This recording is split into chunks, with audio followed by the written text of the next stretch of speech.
नमस्कार. आपल्या सगळ्यांचे सोशल महाराष्ट्र न्यूज चॅनलमध्ये हार्दिक स्वागत. चला वळूया तर एका नवीन बातमीकडे. आजची बातमी.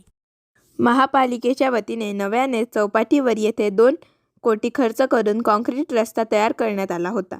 मात्र ड्रेनेज लाईनच्या कामानिमित्ताने अवघ्या 2 महिन्यात या रस्त्याला खोदकाम काढण्यात येत असून आज उभाठाच्या वतीने येथे आंदोलन करण्यात आले. यावेळेस महानगर प्रमुख धीरज पाटील, भरत मोरे यांच्यासह शिवसैनिक उपस्थित होते.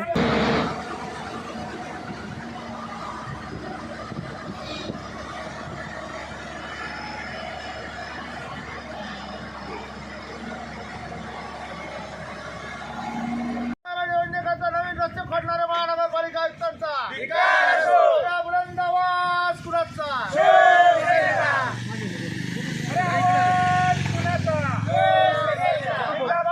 योजनेची पाईपलाईन त्या ठिकाणी टाकली जाते. मुळातच जर आपण हे प्रकरण जर बघितलं तर ते अत्यंत गंभीर प्रकरण आहे.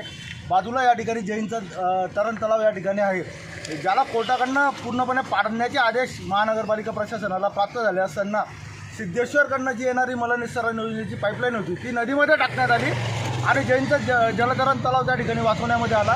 गेल्या अनेक वर्षापासून आमच्या पक्षाचे विद्यमान माजी आमदार अनिल गोटे या जैन तरण तलावाच्या विषयी या ठिकाणी न्यायालयामध्ये लढा देत आहेत. हा संपूर्ण रस्ता तरण तलाव पाडल्यानंतर त्या ठिकाणी काजवे पुलाला जॉईन होणार होता, पण त्या कामाकडे दुर्लक्ष करून यांनी परत जी मलनिःसरण योजनेची पाईपलाईन होती ती नदीमधनं टाकली आणि आता परत 2 कोटीचा रस्ता या ठिकाणी खोदण्याचं काम चालू आहे. 2 कोटी रुपयाचा रस्ता हा न खोदता जर यांनी नदीमधनंच त्या ठिकाणी पाईपलाईन जर टाकली असती तर या ठिकाणी 2 कोटी रुपये हे धुळेकरांचे वाचले असते. धुळेकरांना विचार करा, तुमच्या टॅक्सचा पैसा अशा पद्धतीने महानगरपालिका प्रशासन या ठिकाणी हडप करतं आहे.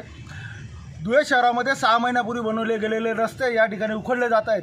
धुळे शहराचे विद्यमान कार्यसम्राट स्वतःला म्हणून घेणाऱ्या विद्यमान आमदारांनी या गोष्टीकडे लक्ष द्यावं आणि ज्या प्रकारे वेगवेगळ्या विषयांवरती ते सध्या प्रकाशझोत टाकतायत त्या प्रकारे त्यांनी या खोदून काढणाऱ्या रस्त्यांवरती देखील प्रकाशझोत टाकावा. त्याच्या संदर्भामध्ये महानगरपालिका प्रशासनाची आणि आयुक्तांची बैठक घ्यावी आणि जे नव्याने नूतनीकरण केलेले रस्ते आहेत ते जर अशा प्रकारे उखडले जात असतील तर शासनाचा पैशाचा या ठिकाणी अपव्यय होतोय.